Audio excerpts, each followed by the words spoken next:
Good evening, everybody, and welcome to our next session. Today, we have with us a very special guest, veteran author, filmmaker, Juhi Sinha, and a very warm welcome to you, ma'am. Thank you so much, Trisha. You've said many kind words. Thank you so much.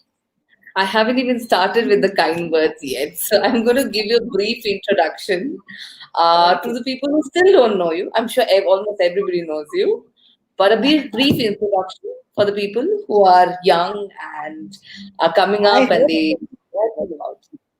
they know So, you, certainly. sorry, They know you and Niyogi Books, which has done marvelous work. I hope so. I hope so. So, Juhi Sinha's articles and stories have been published regularly in leading newspapers and magazines in India. Apart from the biography of Bismillah Khan, today, which we are going to talk about today, she has published several children's books as well as many other books, including a travelogue. Apart from being a versatile writer, she's also a celebrated film director and producer.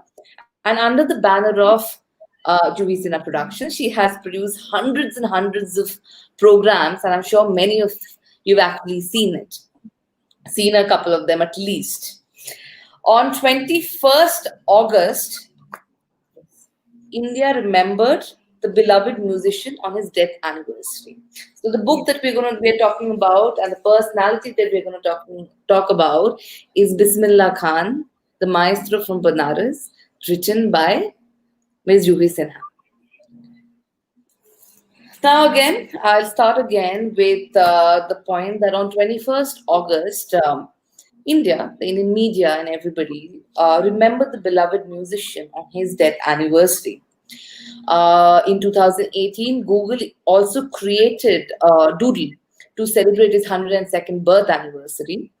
And recently, not very recently, but yeah, quite recently, even Bismillah Khan's Shehnai was also used in the movie Rockstar, which I hope now you'll go back and try locate where it was. It's like a puzzle and a game. On the other hand, the house where Ustad Bismillah Khan used to live and taught is being demolished today. And Pandit Hariprasad Chaurasia says the house should be treated like a place of worship. Through this interview today by the biographer of Bismillah Khan, let us understand why is he a national treasure. And so a very warm welcome to you once again, ma'am. Thank And you. so here are the questions. Now, your biography on Bismillah Khan mesmerized me.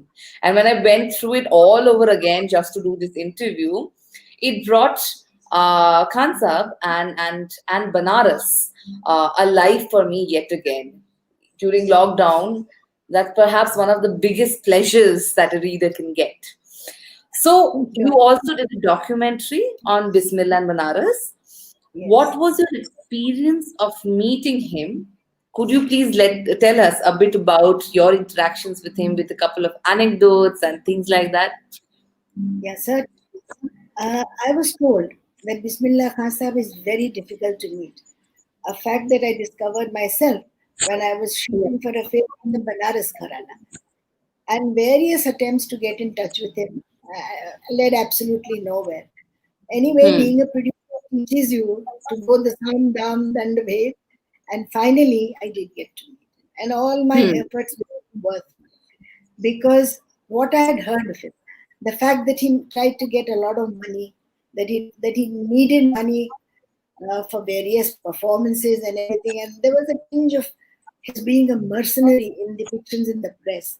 When I went to Hmm. his house, it was the Hmm. most simple uh, Hmm. person that I homespun, sitting on the terrace of his house, I think which must be over 100 years.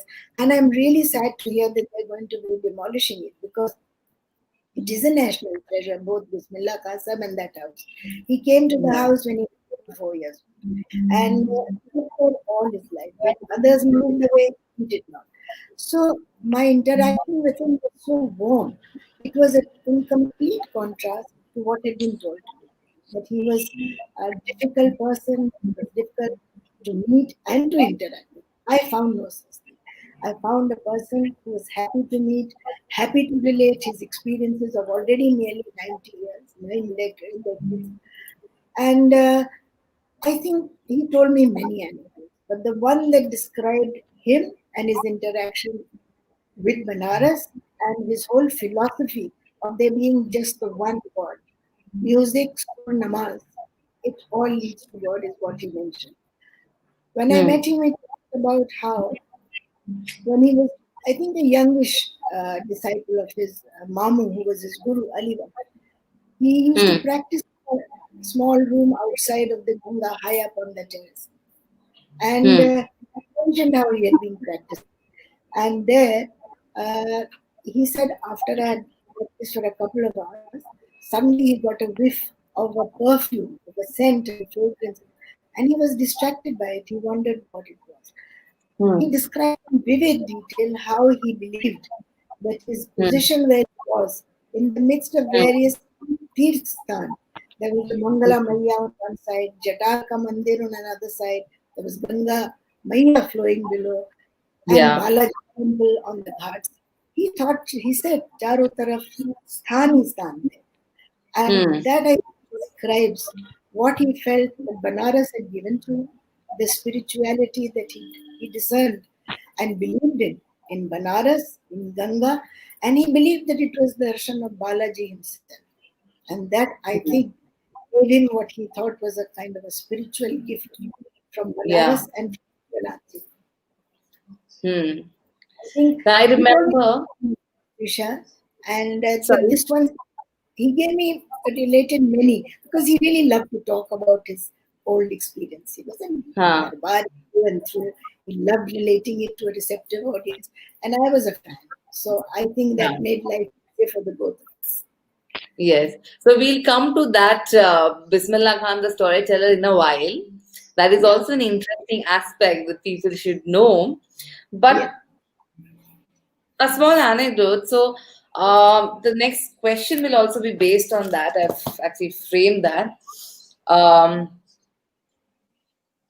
yeah. Uh, when I was in Banaras, there were a couple of years back. I've been there twice. I was there performing at BHU, and around. I've been around Banaras a couple of times.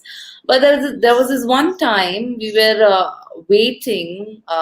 It was an evening. It was sunset, and I was waiting with my father, and we were sitting there, and he was telling me stories about his interaction also the one time that he met Ustadji, yeah, and he was telling one of his, also I think it's read in the book also, Raghupati Raghav Rajaram.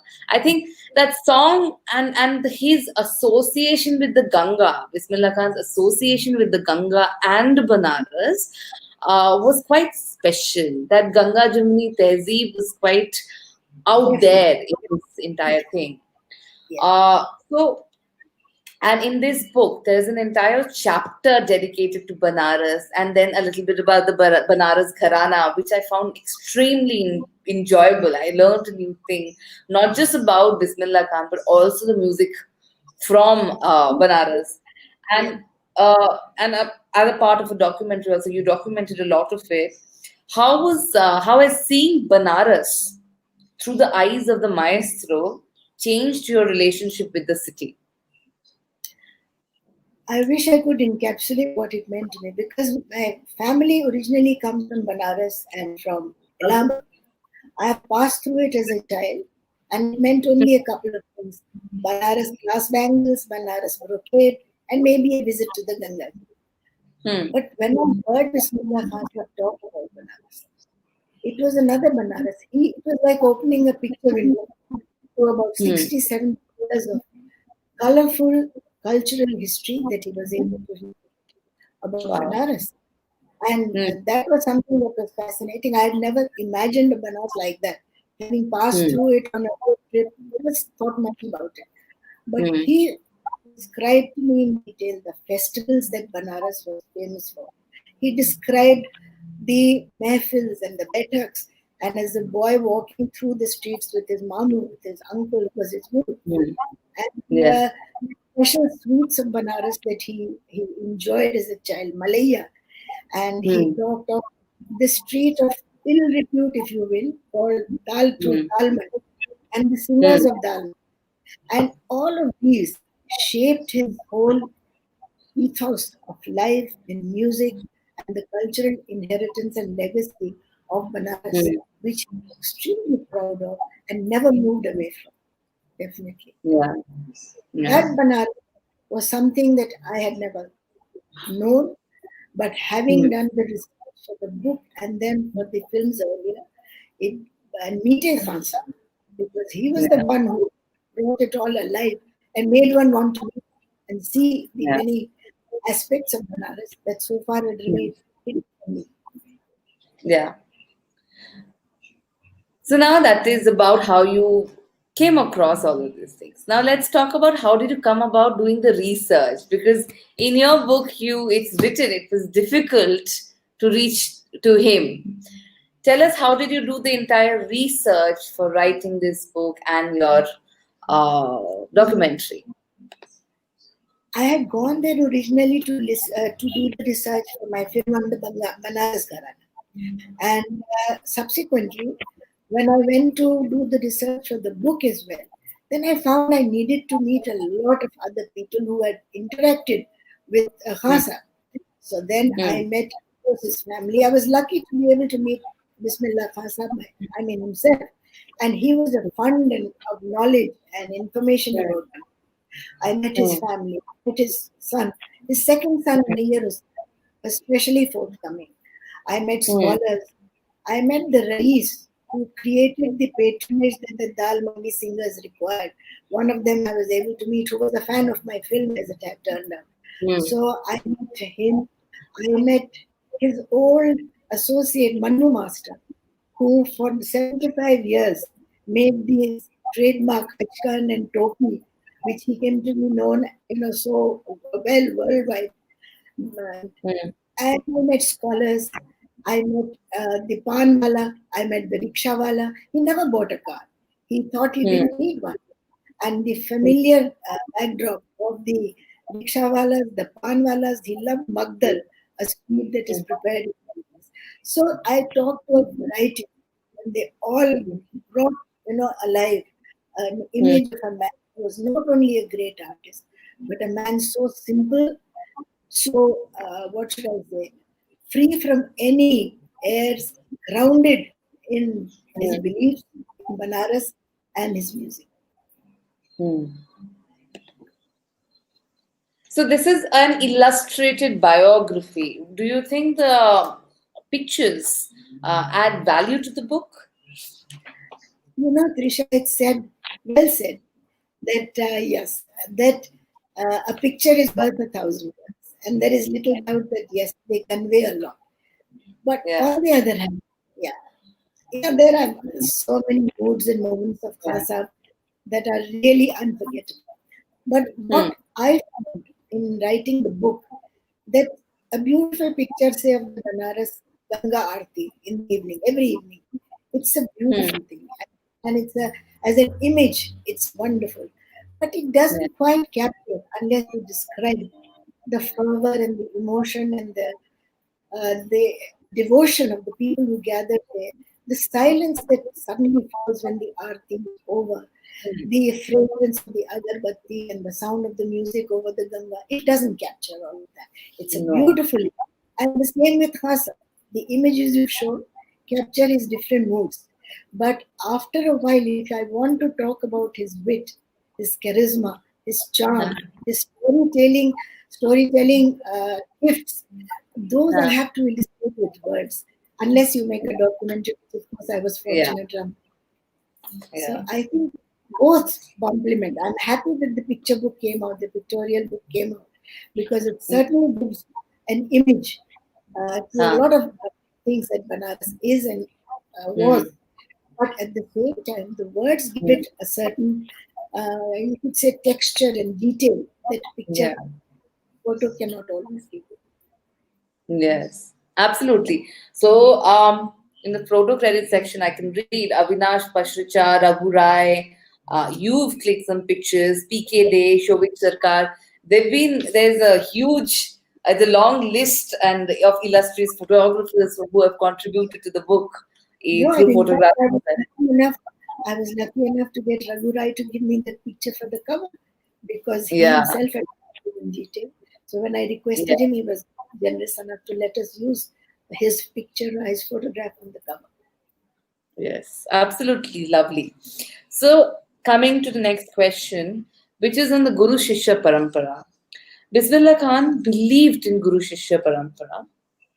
Tell us a bit about his relationship with his guru and as a guru with his students. See, Bismillah Khan came to Banaras when, as I said, he was only 4 years old.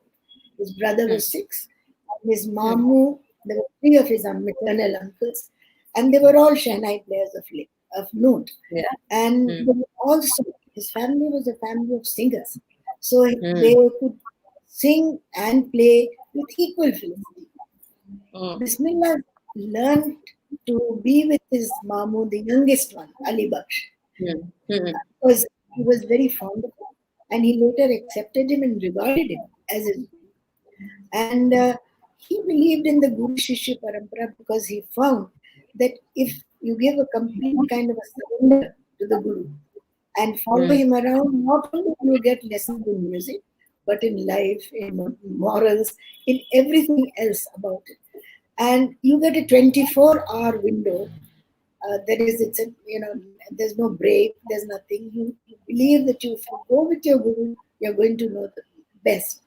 And therefore, even in the middle of the night, he told me that once he was massaging his mamu's feet late night, and suddenly he stopped him, his Ali Baksh, and told him, I have a new bandish, so just listen to what I tell you. And he Hmm. sang it for him, made him play it on the Shahnai. And this kind of complete 24-hour musical interaction is, Hmm. according to Bismillah Khan, certainly way better than what you might get in a school. He didn't believe in schools. Yeah. Unfortunately, this Guru Shishya Parampara, soon after, I think, his demise, there were not so many notable examples. Hmm. And in fact, I'm always surprised that he couldn't pass it on to his sons. Of his Yeah. 9 children, he had 5 sons. And but they didn't get the kind of interaction that Bismillah Khan was fortunate enough to get from Hmm. his Mamu. Yeah. And therefore, he, I think, said that if you go to a school and expect that inspiration to flow between, say, 6 to 8 or a couple of hours with the Hmm. deadlines and a time bound, you Hmm. could never get this from the Guru, and the Shishya would never benefit as much. Hmm. He had, I think, one only that I know of, Shishya Jagdish Pratap, and he Hmm. stayed with him. And he was a young Rajput boy. His father, Deep Chand, had also been with Yeah. Bismillah. He brought his son, left him in his house, and in strict accordance with the Guru Shishya, he was cleaning in the house, shopping for the family, doing everything that a good Hmm. Shishya might do. And Yeah. but Bismillah Khan was not able to impart that kind Hmm. of training or talent because I believe inherently it needs talent the kind of the caliber that Bismillah Khan Sahib had. And he Hmm. also would often say that Malik agar ilm de, to muqaddar bhi de. So if you have Yeah. the knowledge and the skill and the talent, you need the luck to also be a part of your growth. Yes. Absolutely. Um, as a matter of fact, a lot of his students, one of a very famous vocalist, Dr. Ghosh, also spoke up in support of him and things like that. But there was this one lady who was the first Shehnai player Yes, in the country.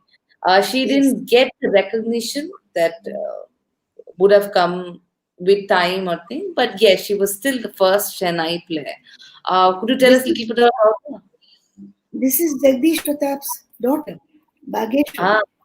I met hmm, Bhageshwari also when I was doing my film and my book. hmm, I met Bhageshwari, and she again spoke in my research. She was very useful. She said he was somebody who had become temperamental at the time, and he didn't care what the world thought of him.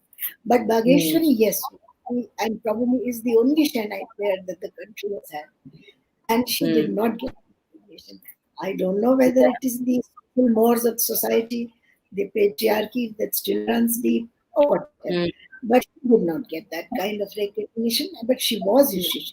And frequently when he came to Delhi, he stayed with her. Nice. So it wouldn't be wrong to say that Bismillah Khan transformed the very solitary, commonplace Shehnai, not solitary, but a commonplace Shehnai, into a concert level instrument Definitely. for a global platform. It's just not India, but the global platform. His name is synonymous with Shehnai today, and his position among the topmost echelons of the country's musicians remains unchallenged. However, what baffles me is the absence of a successor. Now, as we have discussed, why do you think so? I think it's a sad thing for us to acknowledge and accept that we have no successor. There is none. And the biggest tragedy I often feel is that he had 5 sons, but none of them were able to inherit even what should I say, a spark of the kind of talent he displayed. And this is something we regret. Also, I think when Bismillah Khan, as when he was growing up, he had the mahal, what you call, the right kind of atmosphere and the social, cultural norms that provided him with opportunities where he could excel and grow. And there were the Baithaks I mentioned earlier. Then there were the festivals where also he got to perform. Now these gradually died out in Banaras, number one. Because along with talent, he also said you need opportunity and you need luck. And that Bismillah Khan was unable to provide for his sons. He gave them. He gave his second son, Nayyar Hussain, a lot of training. He told me, Nayyar Hussain, that for 18, till he was 18, he was not allowed to touch the Shehnai. He was told to just practice like the Bhopali, Bilawal. Also, I think once his Mamu passed away at the age of, I think, 34. And 2 years later, Bismillah Khan's elder brother, then they had been taking care of the worldly problems, the household, running of the household, and the financial aspects. Now, Bismillah Khan was the sole breadwinner. And that put in a lot of pressure on Bismillah, the artist. All he needed to perform. For him to perform, he needed to do riyaz. And to find time to do riyaz, as well as to teach somebody, and to travel, and to go out and perform in various cities, and soon after that, around the world, it was almost impossible for him to train somebody, even among his family, in the Guru Shishya Parampara. I think that probably explains why we have no successor. It's a lament that I think all of us in love music and the Shehnai. He transformed this lowbrow instrument, the Nafiri, which came from Persia, now Iran, and changed the melody and the tonal quality of it so that it stopped being so shrill and it was pleasing to the ears. And especially mics came up in vogue, then it was an instrument he used for concerts and performances. So he never liked that atmosphere as compared to the Baithaks, where there was a more intimate atmosphere and where the audience was knowledgeable and could respond so spontaneously to his music and his craft. Yeah. His craft. Now we all know about the famous speech given by our first Prime Minister, Jawaharlal Nehru, Pandit Jawaharlal Nehru, at 12 a.m. on 15th August 1947. But tell us a bit about how the evening began. What was Ustad Bismillah Khan's role in bringing in the evening on the 14th of August? Actually, his office, there was a joint secretary, and I think he was called Tayyabji.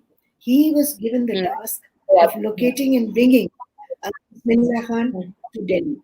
Khan Sahib was at that time in Mumbai, and he was brought to Delhi by air. made a state guest. And then he was asked to ensure that he would be there to sing, to play the Shehnai along with Pandit Ji. When Bismillah Khan heard that, he told Panditji that I cannot walk and play at the same time. As an artist, I find that difficult. And it was Panditji who persuaded him. And he told him that you will not be playing like an ordinary man, not walking to the Red Fort. You will lead us. I will, and the rest of us will walk behind you.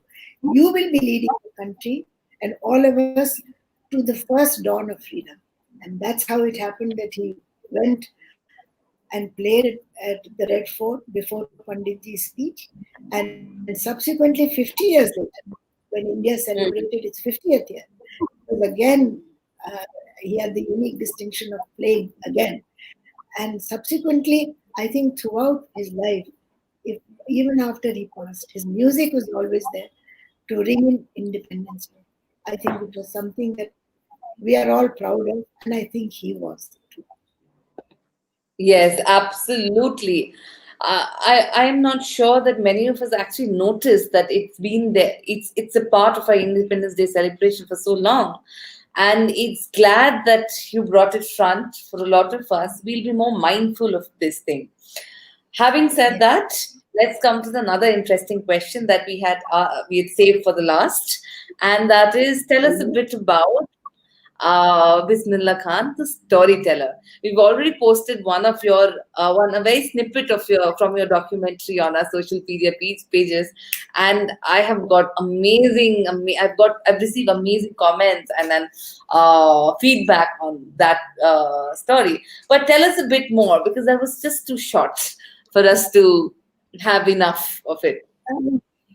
As I mentioned, he just loved telling a story. There'd be a twinkle in his eye, and he'd relive himself the beautiful memories that had given him everything he loved about Banaras.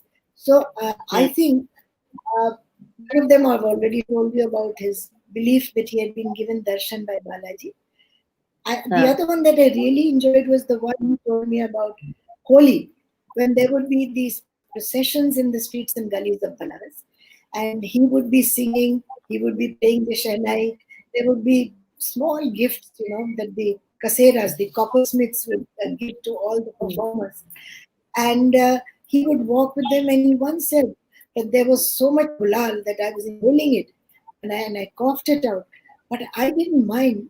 Itna anand aata tha. He said everybody walked together. There was no distinction. Hindu, Muslim, Sikh, Isai, caste, nothing mattered. And that was the essential spirit of Banaras that Bismillah Khan was able to bring alive. Another favorite one, I think, as far as I am concerned, is the one which he said was unique to Banaras, the Kajri festival, which was held in the month of Sawan. And then, of course, Banaras, which at one time was known as Nandan Kanan, the city of gardens, in one of the gardens, swings would be put up, and the singers from Dal Mandi would come. And they would be on the swings, and from an early age, even with his mamu, Bismillah Khan Sahib would come, play his Shehnai. There'd be these little competitions between the singers and the players, and the day would go on. There was leisure. There was the fakkarpana that is peculiar to Banaras, where enjoyment of life and leisure and pleasure was a goal in itself. And that was something that storytelling about these festivals brought forward. Also, he came from a family of performers and darbaris, and they were not only performers on the Shehnai, but they were entertainers.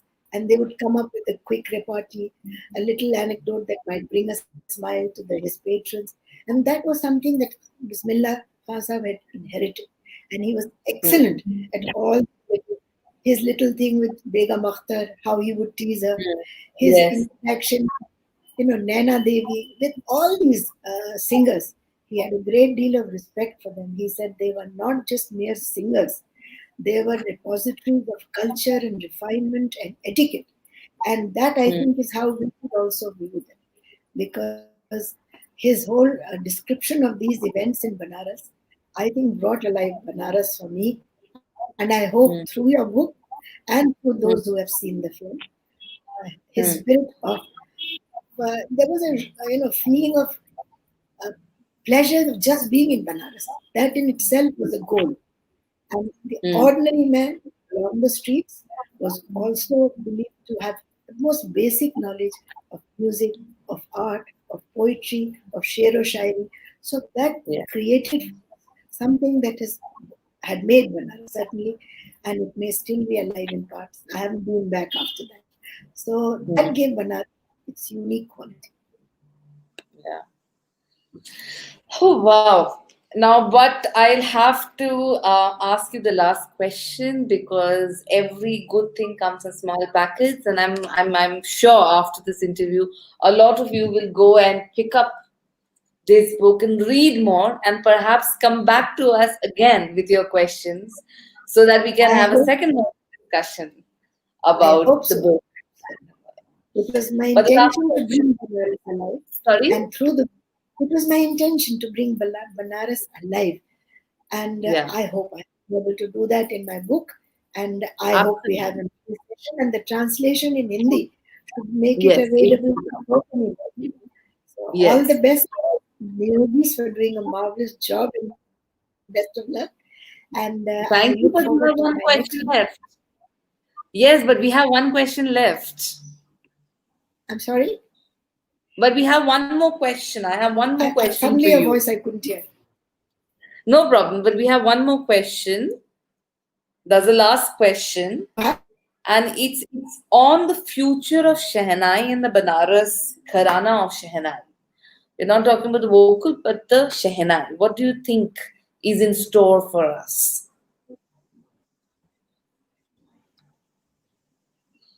we seem to have run into some problem, Tisha. I couldn't hear Is your it fine? question. So I was talking about the future of I Shehnai can't in India. hear. Ah, okay. It's sad. There isn't a Let future as far as we can see. It's a yeah, thing yeah. that I must say that never say no. But we do not seem to have anyone on the horizon. Khan Saab's children obviously did not possess that spark. His youngest Mm, son, Kazim, plays the tabla, but there is nobody else that I can see. There may be another genius like Bismillah Khan. After all, he was born from an ordinary family of Shanai players. mm, When Shanai didn't have was not even recognized as a concert level instrument. So mm, there was that, uh, we should say, miracle of his genius being nurtured and shown to the world. So tomorrow we may have another one. As of now, I don't see mm, another one, and it is a great regret that India today does mm, not have a successor mm, who can carry forward the mantle of Bismillah Khan. Definitely, it's a matter mm, of great regret. mm. I hope people are taking cue from it, and we might just have another genius who will take up the I position and hope. do something great. I hope. Another thing, Trisha, that has happened. Yeah, sorry.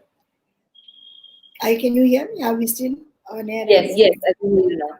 No, another thing is that there are so many new avenues of entertainment that people are not turning to, music like this as much. And this is in itself a little sad for a country like India, which has Mm, so much to offer. So again, fingers crossed that more people will take up the Shanai, carry it mm, forward, and let it be remembered as something that Bismillah Khan, it was his gift to India and the music yeah, world. yes. So, with this, we come to an end of the interview, but this is perhaps the beginning of reading this book by many people. I hope So, you enjoy thank you again, so much and more for people your enjoy. time. Thank Yes, you so much, Nisha, and all the best to the readers thank and you. to new readers. Thank you. Thank you. And thank you, everyone.